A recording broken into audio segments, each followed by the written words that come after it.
Hello, friends. Welcome back to Thriving at Juniata. My name is Matthew Damschroeder. I'm Vice President of Student Life and Dean of Students, and one of your hosts for our webinar, where we talk about the transition of students to life in college and life here at Juniata. And I have a great co-host with me. You know, I don't think I'm cut out for TV because I'm tired of introducing myself every episode. I need like the mediator to sit in between us and introduce us both. Well, maybe next season we'll be given a budget and we can afford that. All right.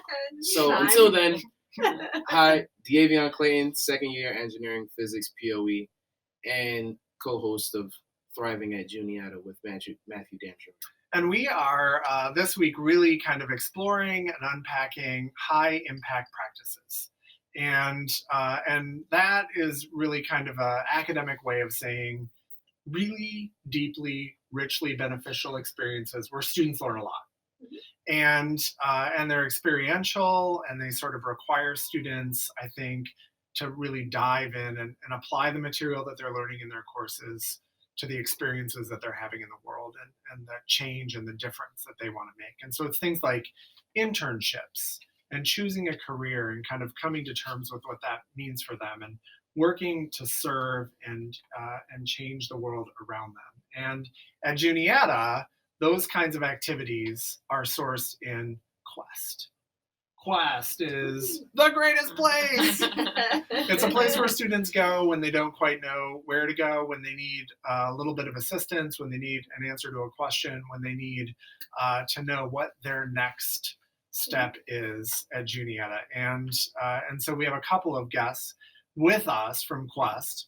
You'll recognize Assistant Provost Celia Cook-Hoffman. Returning once again. So glad you're back. Who's been a guest on our webinar a couple of times. And we also have Tammy Stuber. And, hi, everyone. So I've introduced Celia a number of times. You know, she's the cat's pajamas. But Tammy is a person who I think rides behind a wave of anonymity sometimes, but is one of the most tremendous people on campus because she helps students make critical connections between the things that they're passionate about studying and the opportunities that they have to sort of deploy that knowledge in the world and be the people that they aspire to be.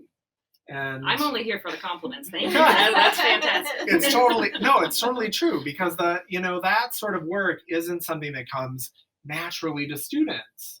And in high school, you may have a job or you may make a little extra money, but at Juniata, we're preparing students for a career and a vocation and a calling and a life of rich work, and probably a couple lives of rich work or a couple of careers at least. A couple changes at least. And so it isn't just about placement.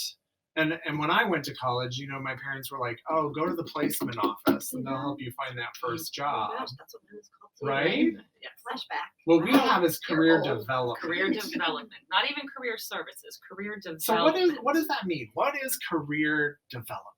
I'm glad you guys changed that name. Placement office sounds weird.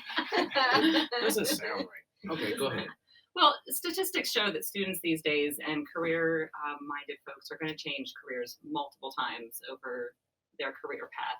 So we don't serve as a placement office, as a one-time service. We help students develop the skills that they will need to not only locate jobs, but to also secure those and also lead meaningful lives in those careers. Okay. So is networking one of those skills? How would a student cultivate networking skills through contact with Quest? So I think students, and I think a lot of people get scared away when they hear the word networking. They feel like it's got to be this big, complicated process.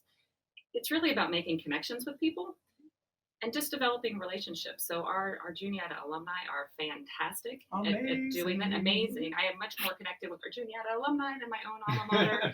We won't mention that. But no, I mean, employers are hiring folks through their network. It's oftentimes it is who you know. You hear that all the time. Right. So making those connections with people, developing those relationships, starting early to do that is really important. You don't want to wait until a couple weeks before graduation to start trying to develop relationships. It's a process. but very beneficial. And then you make connections, and then maybe somebody that Celia knows might know somebody else who could open a door for me or give some advice. Even it isn't even always about giving an opportunity, but it's about offering advice and making just connections and relationships. And it's a skill. I mean, I think you can talk to anyone about anything. Oh, thank you. But that's not true for every student. It certainly wasn't true for me. I mean, it took me a long time. I tend to be an introvert. You might not believe that. But it took me a long time to be able to sort of have a casual conversation with someone and find that common ground and, seek that mutual interest that then we could sort of unpack into me asking them, how did they find their passion? And how did that lead to this job? And sort of what might they be able to tell me about how I could find, some interesting work in that field or in their workplace, as it were. Yeah. It really is a skill to have, because I think it was because of where I came from with all the people that surrounded me at all times, and just like the nature of my peers and such. If you didn't know how to talk to other people, if you couldn't communicate well or talk yourself out of situations, that New York is going to eat you alive. So I'm also an introvert, but I've become an extroverted introvert, if you put it. Isn't that the way that you put it before? Yeah, extroversion is a skill. Because I'm able to interact very well, but still prefer to stay to myself. Yeah.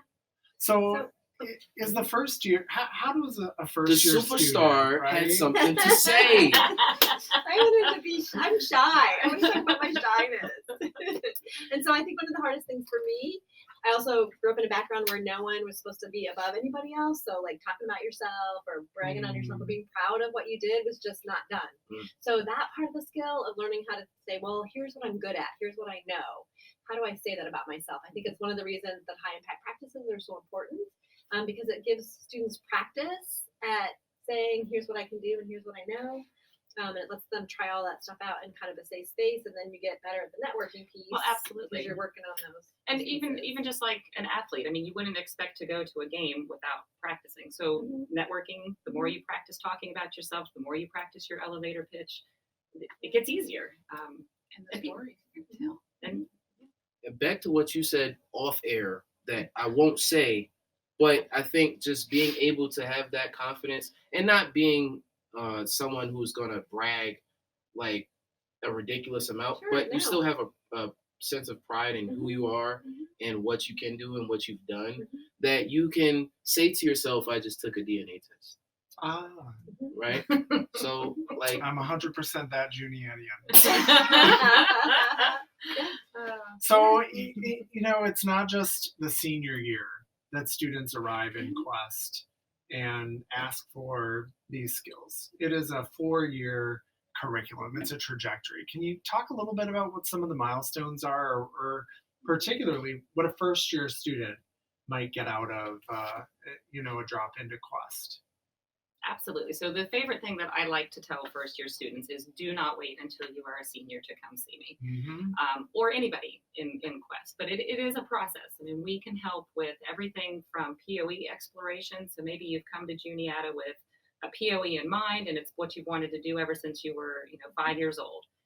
And the career path is going exactly the way that you want it to go, and your classes are wonderful. We can help you explore how to expand that and how to build on that. But maybe you've gotten here and it's maybe not exactly what you thought it was going to be. It happens, and it's okay. I mean, that's the great thing about being at a liberal arts college, is that you have the opportunity to explore some other things, try things that you've never tried before, and you might find something that you like a little better. And it's okay. So we can help with POE and career exploration. It's a great time to start transitioning that high school resume that maybe you started for a class assignment and start thinking about what that's going to look like when you're using it to actually apply for jobs and internships. We talk very intentionally about finding clubs and organizations that can help you build skills that are related to your interest, rather than just a laundry list of signing up for things at Lobster Fest. We talk to students about visiting their faculty members during office hours and building those relationships, because there's going to come a time when you're going to need a letter of recommendation.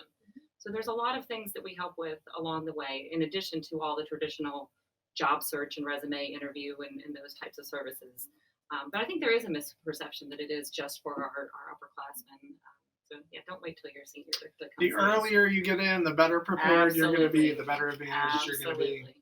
Well, you talked about the relationships that students have with faculty around career, and Celia, I didn't even prepare you for this, but you're a She's a pro. faculty She can do member, it. She can do it. you know, It's true. and It's true. sort of have mentored many students Yes. through, you know, their discovery of how to turn peace and conflict studies Mm-hmm. into a meaningful career. You know, what do faculty members offer students in terms of advising and shaping the career trajectory? Because it isn't just Quest Right, that does sure. that work here. Exactly. Yes. So I think faculty across the board try to do it in a variety of different ways. And so some of it is by, how we introduce alumni and bring them into our classes so that students can see, oh, what have graduates in this field been doing with their lives? We have in Peace and Conflict Studies, we have sort of a color wheel, like of all the ways that you can take the curriculum and the kinds of career paths from, working in a school district with mediation skills to working at the United Nations with mediation skills. And so we try to,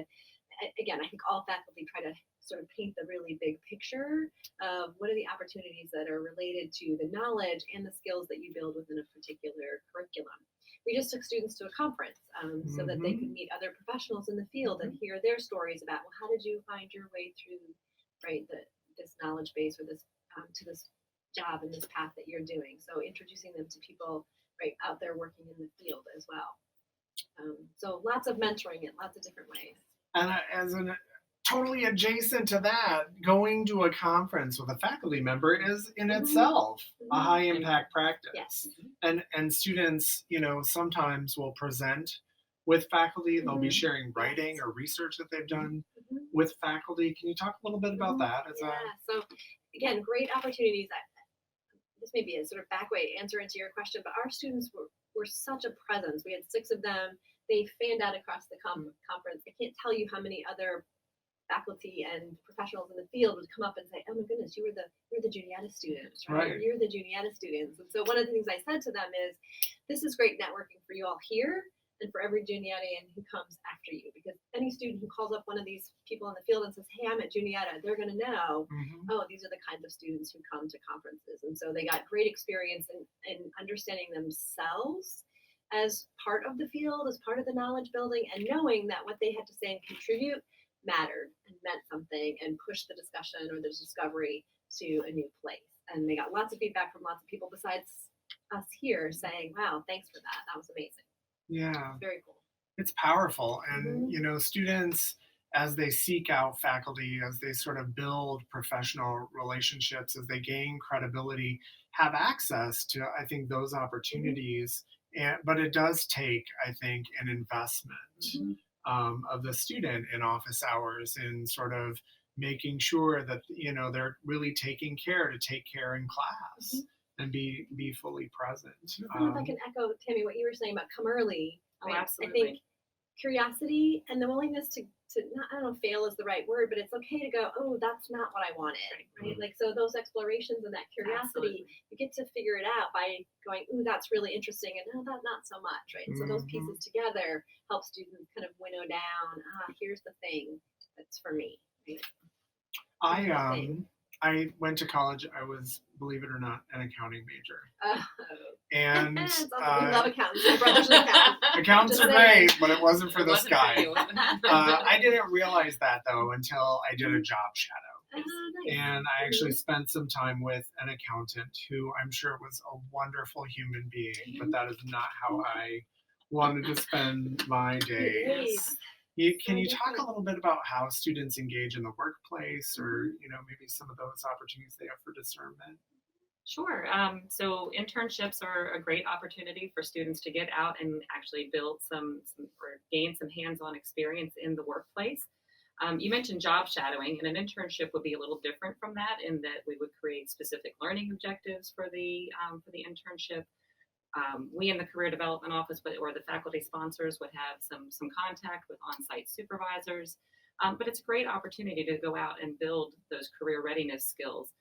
And we find that although there's plenty to be gained from the classroom, but there's equal amounts to be gained from that on-site work. So it's a fantastic opportunity for students to get out and participate in this.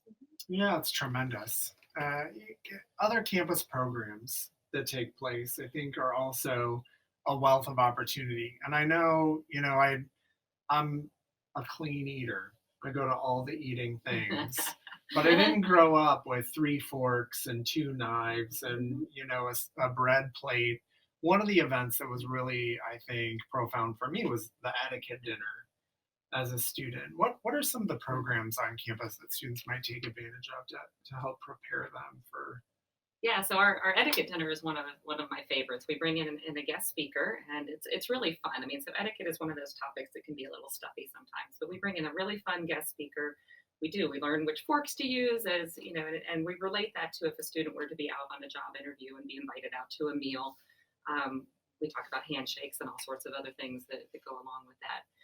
We typically bring in guest speakers, often alumni, to talk about a variety of topics, whether it's salary negotiation, transitions into a workplace, expectations in the first 90 days, performance evaluations, and all sorts of things.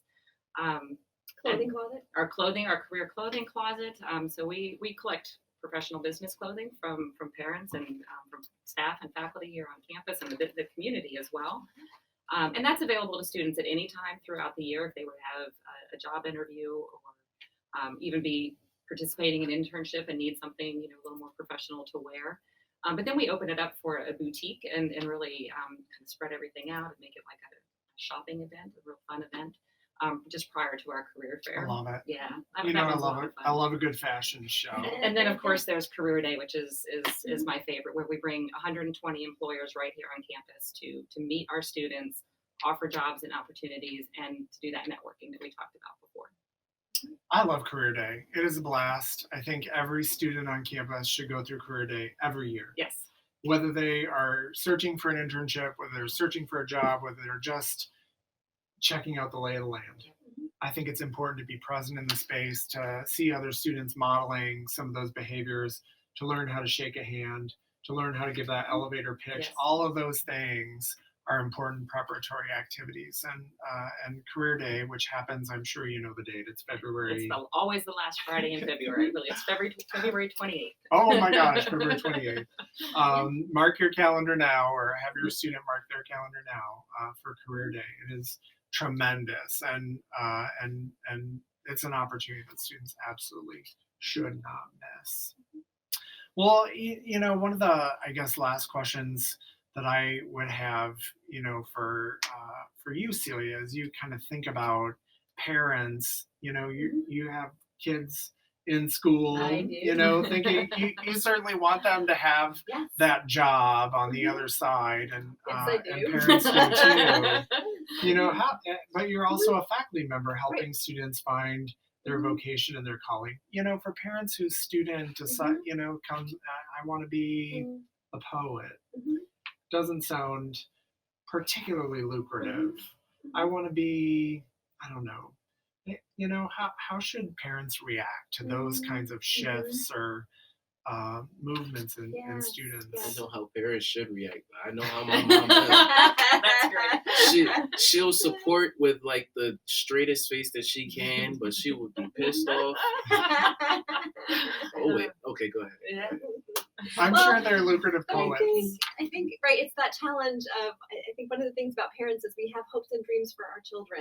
And sometimes we have to let them go and allow our children to have their own hopes and dreams. And so I guess, right, I understand that tension as a parent, but I think really trusting your child, right, because I think the passion, the curiosity, and the interest is partly what will make them successful. Yes. And so if you're dragging your feet at a job that you don't like, you're not going to be healthy and happy in that work. So I think, first of all, owning that as parents, right, we want our kids to be healthy and happy. So figuring out, if we can really help them discern, right, be curious about why is that interesting to you? What about that is motivating to you? How does it sustain your soul? How do you imagine doing that once you leave college? What do you imagine that looking like? So really asking them those deep questions about why is it important to them? Why is it that captured their imagination? Where did they think that it might go? And then again, trust us a little bit maybe on our end to be able to help connect them to poets who are successful, or to link them to other folks who could talk about, well, why is English and poetry and writing really important in which careers? And so it may not be a career as a poet, or you may be a published poet, but maybe there's places where that ability to really be beautiful with your words is a career opportunity. And so we can help them find those connections and make those linkages as well. Well, it is. It's kind of amusing. We were at a open house admitted student event, and there was a family there, and one of the students I was talking to, I said, well, what is your interest? What is your sort of area of study? And the student was like, oh, I really like philosophy, and I really like English. And the parent of the student was kind of like, it was the eye roll. It was sort of like, oh, I need a kid, I want you to be a doctor. Yeah. And in that moment I said, well, what a coincidence. You can be a doctor and possibly a dean of students, because I was a philosophy and English major. And I don't think the parent was real excited about that. But it did take things in a direction that a poet might appreciate. Yeah. Well, Yes, Tammy, you mentioned a little bit about internships, and we can't have a conversation about internships without pulling in Sarah Worley. And so, Celia, thank you so much. We're going to go ahead and release you. And I will see you all again, I'm sure. And we're going to invite Dr. Sarah Worley to join us. Sarah Worley is one of our faculty members in communication, and a person who on our campus has just done incredible leadership around the intersections of student engagement in the world and disciplinary interests, and really being the change agent that students at Juniata and that this campus sort of prepares students to be. And so, Sarah, it's just a pleasure to have you here with us and to talk about. I know, right? You're like a compliment machine. Well, Yes. No, it's true. It's true. When I ask students, about people who make a difference for them, one, I hear about both of you. And I don't think our students oftentimes tell faculty or staff, sort of the impact that those folks make on them. But, the experiences that students have in the workplace, or gathering career skills, or even when they come back as alumni and say, now I need help with that second job. Now I need help with that third career. Or I've decided to go to graduate school. Right? Finally, can you write me a letter? And 5 years faculty later? are still there, and our career, development office is still there. And those resources continue to support folks for a lifetime. And it's unrealized, but it's certainly appreciated. And the internship experience, I think, is one of the most powerful ways that students can discover themselves and sort of make that connection between what's happening in coursework and what might happen in their lives. Can you talk a little bit about, why do we encourage students to do that? And is it pretty common now that students have an internship, or sometimes two? Yeah, I think in order to be competitive in the job market as a young professional, employers are expecting to see college students have 1, 2, even 3 internships under their sort of list of experiences. And I will say, as a college student, Juniata alumni class of 2000, woohoo, best class ever. I remember vividly that the internship I did my senior year was the moment I decided law school was definitely not the direction that I was going to go, right? So sometimes those experiences are valuable because, like you said, with your shadowing experience, right, they help actually realize what you don't want to do, or the kinds of work environments you don't want to be in, right? It's not just, I'm going to use my skills and, build my skills in a particular area, but you get like that window, right? That little sneak peek, insider view of what it's like to be a lawyer, or, to be an accountant. And I've saved myself a lot of time and money, right? Realizing that was not the thing for me. But I also built a good network of people and resources who were really helpful to me after the fact, right? So I think the internship is a really an important opportunity in the student learning experience to both confirm and sometimes disconfirm. And we were talking earlier about, wanting to be able to like tell people what it is that you know, right? What are your knowledge and your skills? But the other thing you need is you need stories to demonstrate that Right. you Stories know and examples. right, that you know right. and can do the things you're saying you know and can do. So internships give students really tangible stories to tell in job interviews, and to reinforce what they say they know and how they know it, right? So Well, the other interesting thing about, this generation, Generation Z, is that many of them come to college without work experiences. They didn't have a job from the time they were 15 or 16. They've sort of delayed that because they're involved in so many activities, or they're involved in and engaged in, work in the community or democratic citizenship. And so I think sometimes an internship is the first foray into the work world. How can parents help prepare students for that? Being in an environment maybe that's a little bit different, or having some work expectations that they haven't encountered before. Sure. I mean, I would say, even considering the club activities and some of the volunteer work that you mentioned, there are transferable skills that we can help students identify even from those experiences. So even though they may not have worked in an environment, paid position, there's still a lot of value that comes from those. But how can parents help?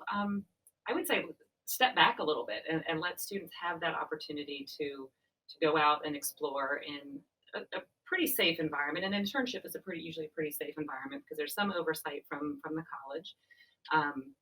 But it gives them that opportunity to explore a little bit and test the waters on their own. I know as a parent, I like to be involved with my kids and their activities, but this is the opportunity. It's really that first step into adulthood, and they really kind of need to be able to do that on their own. I would also say I think it's important for parents to talk to their young adult students about their own career lives. I often find it's interesting talking to seniors, right, who say, well, I don't know, my mom or dad never talks about that, right? It's like finances in a family, right? How many young people enter into the world where finances were kind of like a taboo subject and you never talked about it in front of the kids, right? Because it was always contentious or whatever. And I think a lot of times we just take for granted as grown-ups with careers and jobs, and we don't share. We don't talk about our own struggles. We don't talk about our own experiences with our adult kids enough. And so I think it's a great time for parents to share their own stories and their own journeys, and your adult children will, I think, be surprised often, right, to hear. Well, and I think too, as we talked about networking earlier, I think sometimes our students don't necessarily identify their parents or relatives or neighbors, those people that are closest to them, as part of their network too. Yeah. And those people can be great resources for, again, talking about what they do in their careers. Maybe finding somebody else who is working in a career that you might be interested in, making those connections for you, those introductions. But I think we often overlook our parents as part of that network as well. I even encourage students, who ask about, my family. I grew up in a family where, my parents didn't work in a office, but I work in an office, and so it's a different environment, and they certainly help shape my values and provide a good sense of how to manage people and conflict, but they didn't have sort of a way of conveying kind of a professional environment. I love the podcast Ask a Manager, because it provides some of that shaping and some examples that then I can sort of think about, well, how might I encounter that, or what might I do if I were to experience that in the workplace. And so sometimes there are resources out there that students can also sort of lean on or benefit from, maybe if they haven't had exposure to parents' work stories, or there is an alignment between what they're going to do and where their family kind of sourced. Sure. The simple thing too that I find really powerful in the senior seminar class that I teach is an assignment around informational interviewing, and helping make some connections to alumni or people who who they can then connect with and reach out to and interview them a little bit about the nature of their work and the nature of their workplace, right? Not just what they do, but what's the work environment like? What do you like best about it? How did you get there? Yeah. What was your path to that job? Yeah, and what kind of people, right? So like work environments have lots of different factors, and it's not always just about the nature of the work I'm doing, but it's also about the environment in which I'm doing it and where am I going to thrive? Right. Am I going to thrive in an office environment, or do I really want to be seeking out a career where I'm more in a lab and I have sort of more of this kind of, hands-on sorts of spaces, or is it important for me to be around people? Well, quality of life and lifestyle too. I mean, am I on call with the position that I'm in? Am I required to work nights and weekends? I mean, there's all sorts of questions that informational interviews can really get at. And lots of positions now too, right, are offering the appeal of working from home. And it can sound really good on the face of it, but that is not a good idea for everybody, right? I don't know if that would work for me. It wouldn't. I know it wouldn't work for me. I am motivated and draw energy from being around people, right, a work environment where there are other people. But there are many folks who love it, right, and can really thrive and succeed. Yeah, my sister loves telecommuting. Yeah, working from home, right? But I think that until you've tried it or talked to people, it's hard to imagine, how that might be different, or whether that's a space, right? That's a kind of work environment that you can thrive in. So, well, there's online environments that are almost essential now for students to be successful in gaining internships or gaining access to a network. LinkedIn is one of those, and I know we just brought Handshake on board. Can you talk a little bit about how we help shape students' behaviors and prepare them for that kind of engagement? Sure. I mean, so I think it's pretty natural for our students to gravitate towards those apps and those online platforms. I mean, so where we think that there's more of an education piece to it, it really actually comes pretty. They are teaching us in a lot of ways. They're like, hey, did you know that did this? No, I didn't. So Handshake is brand new to Juniata's campus, and students can log on with their Juniata username and password. The most recent Eagles Throne has all of the information on where they can find their accounts, or they can just contact us in Quest, and we can help them locate that. The Eagles Throne is a bathroom newsletter posted in all the toilets. We get really good. We get really good readership. I love it. I rely on it. I think it's a riot. That's right. So Handshake is our online job posting platform, and it was started by two college students who were at a small rural college, and they were finding that their friends in large cities and places with more access to other companies were finding it wasn't as equitable for students. So they started this platform, and it is now the go-to for colleges and universities across the country. It is actually free for students who have an EDU address. We at Juniata have an account and a subscription, so our students here get more resources than those free services. But also scheduling appointments and looking at the events that we have coming up. I would tell you, if you go there right now, it's still in the works, and we're still building a lot of behind the scenes thing, but it is going to be our go-to for all of our online campus employment and jobs and internships. Yeah, it's an important place for students to get comfortable and to have some ability before, they want to reach out for that first job or first opportunity. Are you on Handshake yet? I didn't know what it was until you brought it up. That's right. You're going to come see me tomorrow. We're going to get you hooked up. That's right. That's right. Well, what about, some students will leave Juniata and go into the work world. Some students will go into graduate school. Yep. Are internships just as important for students who are thinking about graduate school? Absolutely. I think just as it makes you competitive in the workplace, it makes you competitive in that application process. And some students go directly from Juniata into graduate school. Some take a year, some take 2, 3, 4, 5, 6, 10. I mean, it's a whole variety. We can help students all along the path with that as well, identifying schools that might have programs of interest for them, helping with personal statements and giving some feedback on those. Really at any point that they discover that, whether they are exploring it or actually applying. Yeah, and often internships can take the form of research kinds of positions, or opportunities to be in research labs. And that type of experience is really important for students who want to go into graduate school and be in those types of research environments.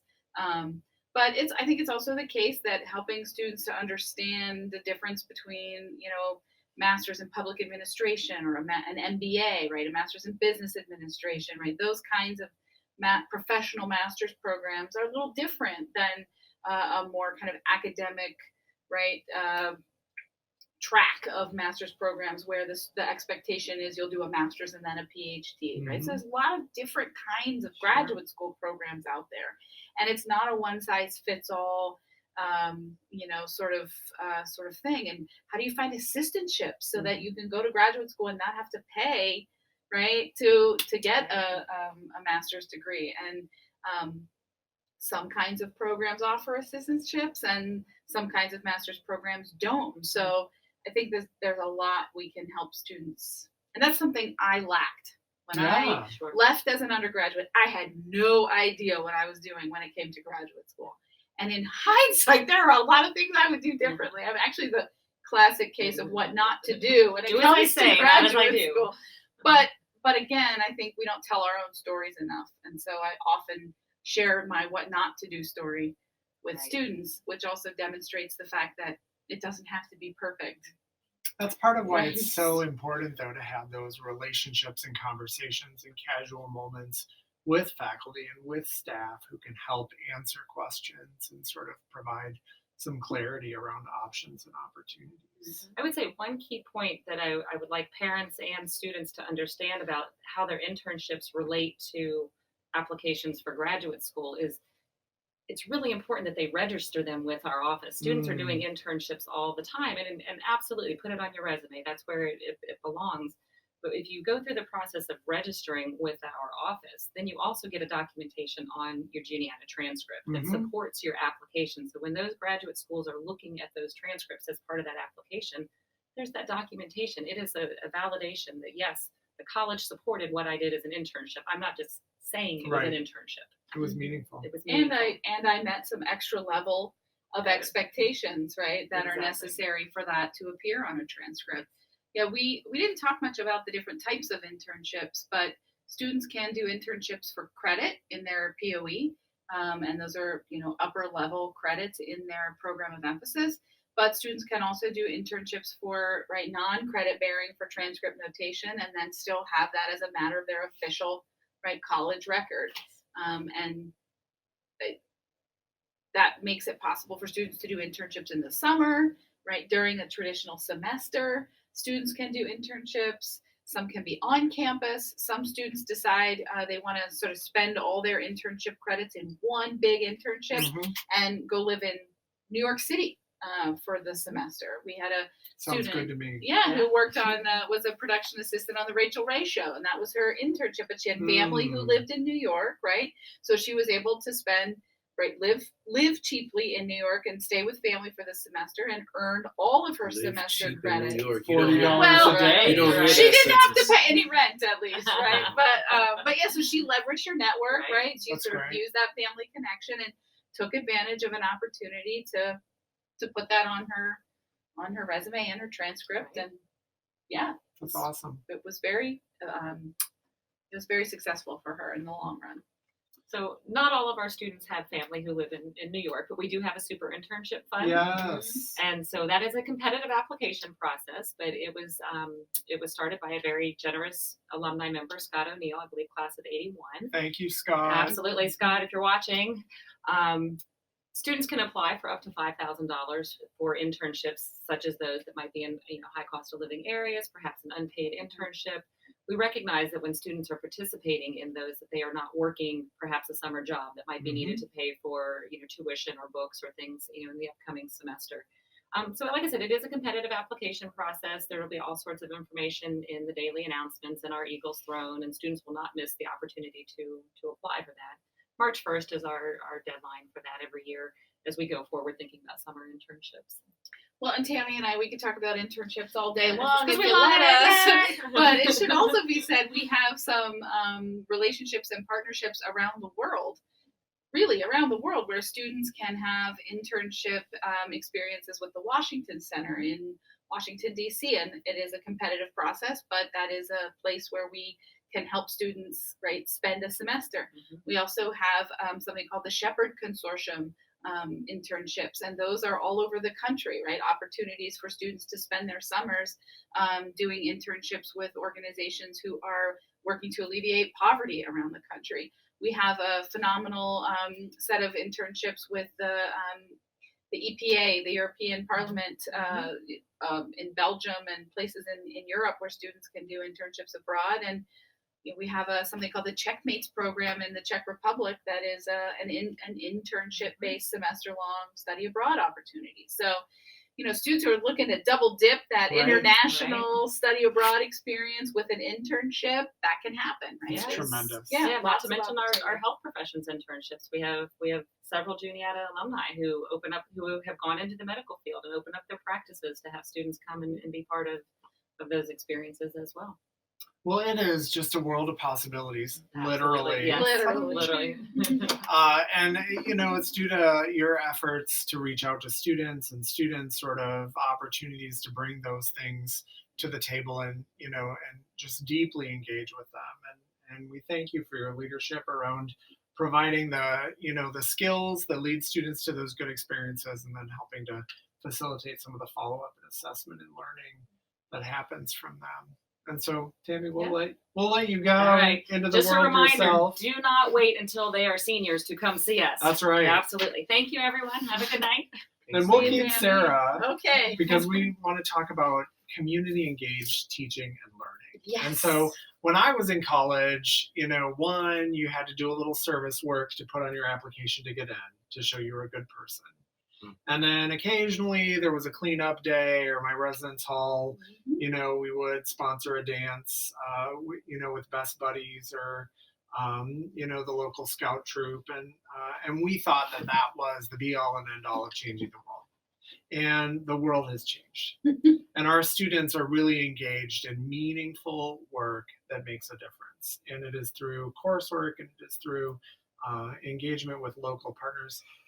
And you help really to facilitate that through the college and through our community. Can you talk a little bit about how that's emerged as an important aspect of the learning process?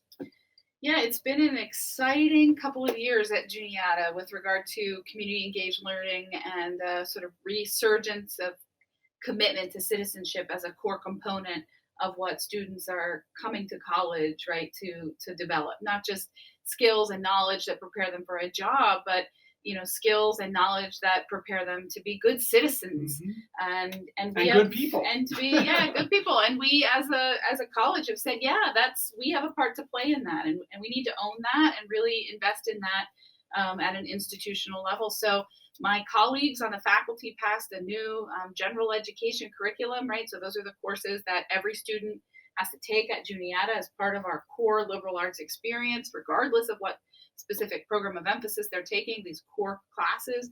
And a local engagement requirement was sort of built into this new curriculum for every student at Juniata, starting with this class of this incoming class this fall of 2019.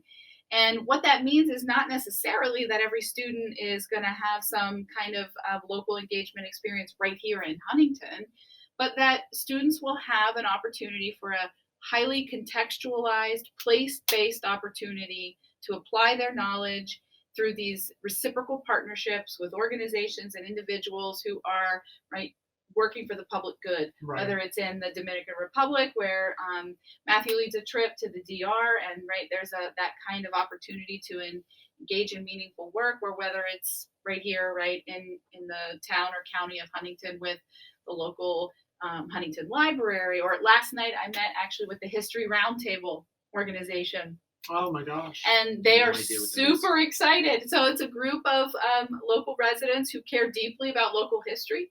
And they preserve places like the Trolley Museum in Orbazonia, which if you haven't been to the Trolley Museum, you got to go to the Trolley Museum. Seriously, it's a very cool place. And so these are folks, local people who care about our history here and the things that are important to the development of this particular community in this area, and they are super eager to work with students who can help them with different kinds of preservation projects and oral history projects, and they are looking for students who can help with digitizing and archiving. And so anyway, they invited me to come talk about what it might mean for them as a local organization and how they could connect with our students. So when I'm out in the community talking to community members, they are super excited about the chance and the opportunity to have our students, right, kind of partnering with them in these types of mutually beneficial relationships. And when I talk to students about it, some of the students who are getting ready to graduate are like, I'm so jealous. Right. That's so cool. Right. We didn't have that. All the good stuff comes right after we leave. So I think it's distinctive, and it says a lot about who Juniata is, that we have built this into the curriculum in that kind of intentional way. And so we're committed to helping students find those opportunities and those spaces, and to support colleagues and professors and faculty who are incorporating that kind of pedagogy, that kind of teaching philosophy into their classroom spaces. I have many colleagues here at Juniata who have been deeply committed to that type of learning experience for 10, 15, 20 years. Right? Yeah. That is the core of their teaching philosophy. It actually is, it's deeply embedded in this place. And, I think of even programs like Empty Bowls, where we have students who are throwing ceramics and preparing for the event that, feeds the community and raises money for our local food banks. I think of, some of our IMA classes that do work helping to develop brand, some of our, information technology classes that are helping create communication infrastructures for local organizations that need that support but don't know how to deploy it. And our students have those skills, and they bring them to the table, and they further the work of these organizations. And it's really powerful for students then to be able to turn around and tell that story. Absolutely. About how they've helped to make a difference through some skill set that maybe they didn't even know could be so powerful. Yeah, and I think they also get to know their faculty and their mentors in a different way. Many of us as educators and in our own fields have a deep sense of responsibility to citizenship, whether it's through citizen science efforts like BioBlitzes and relationships with nonprofits in the community that we all volunteer and support. We don't tell those stories to our students. Right? It's often kind of this interesting secret that we as professionals hold, behind the scenes. And when we're out in the community and we're working with partners and we get a chance to tell our citizenship stories, not just our professional stories and our research stories, right?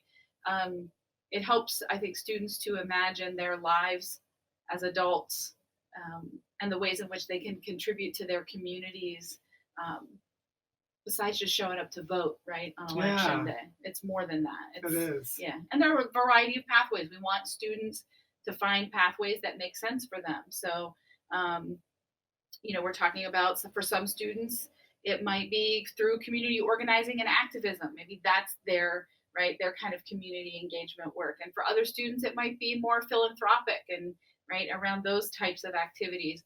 Some of it may be really research driven, and students can engage and apply their research skills to helping solve a community problem. So we're using the 6 pathways model to help students find those, to plug into those spaces that make the most sense for them.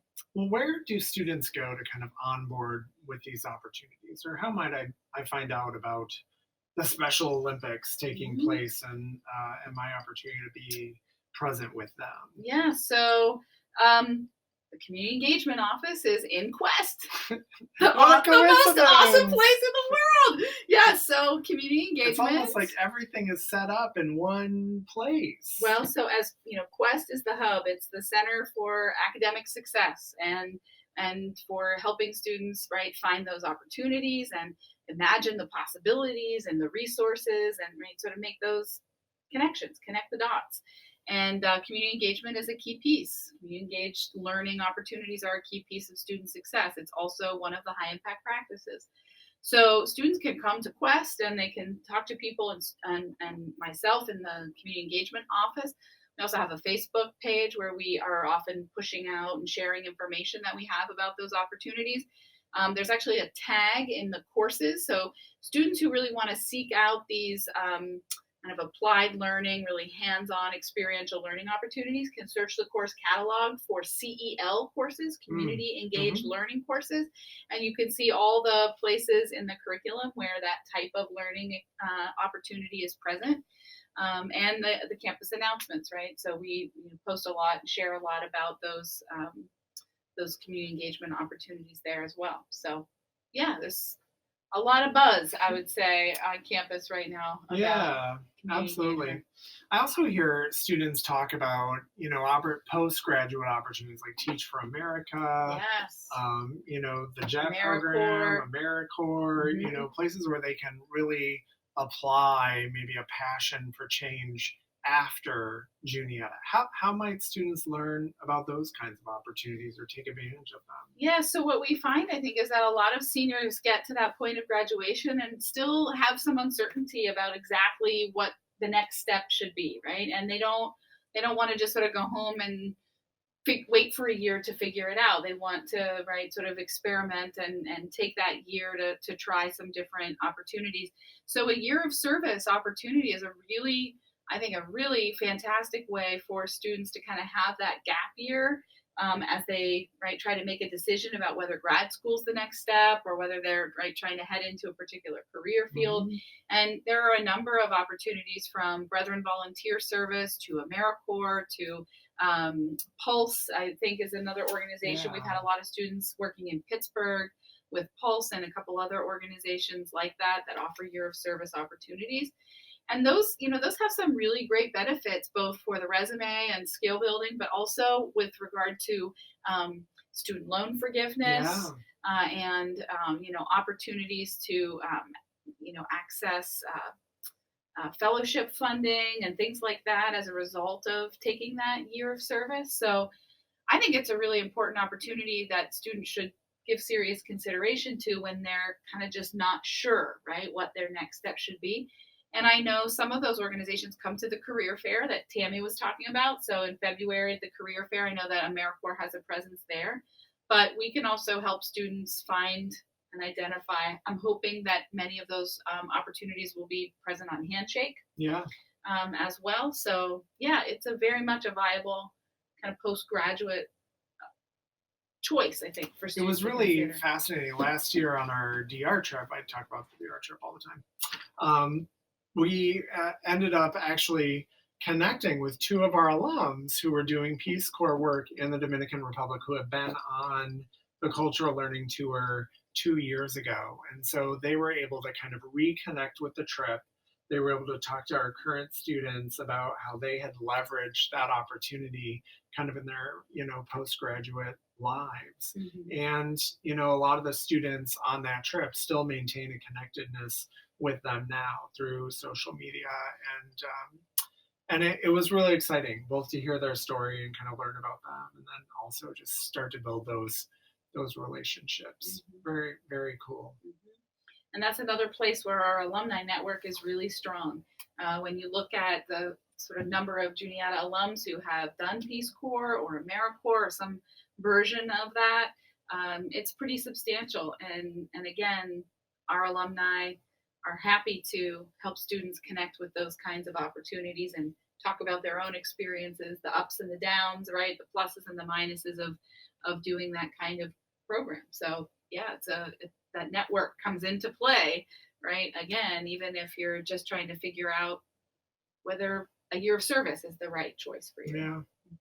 Well, Sarah, thank you so much. You're very welcome. Thanks for the invitation. For your work in organizing it, and sort of for the work of the faculty, I think, in making this a critical piece of learning opportunity. It was a bold move. It differentiates our students, Yep. It differentiates our college, and I think it really adds some value to what we have to offer. And so it's exciting. It is. Thank you. And that wraps up our episode tonight. We will be back with 2 more forays. Next week, Kati Choman, our Dean of International Education, will be with us for a pre-taped episode that we'll broadcast next Wednesday night and post on the YouTubes. Yeah, And so then- don't be alarmed that we're wearing the same clothes. Right? Don't be alarmed. Although that could happen 2 Wednesdays in a row. And then I noticed that the episode before this, I was wearing the same sweater. And then in 2 weeks, we're actually going to have some of our health and wellness staff talking about sort of sustaining wellness and healthy practices. And also President Troha will be joining us to talk about his Exciting. experience as the parent of a college student and about the future of Juniata. And so an exciting couple of episodes coming up as we wrap up this season of webinars. Thank you for joining us. Have a great night out there, and we'll be back with you soon.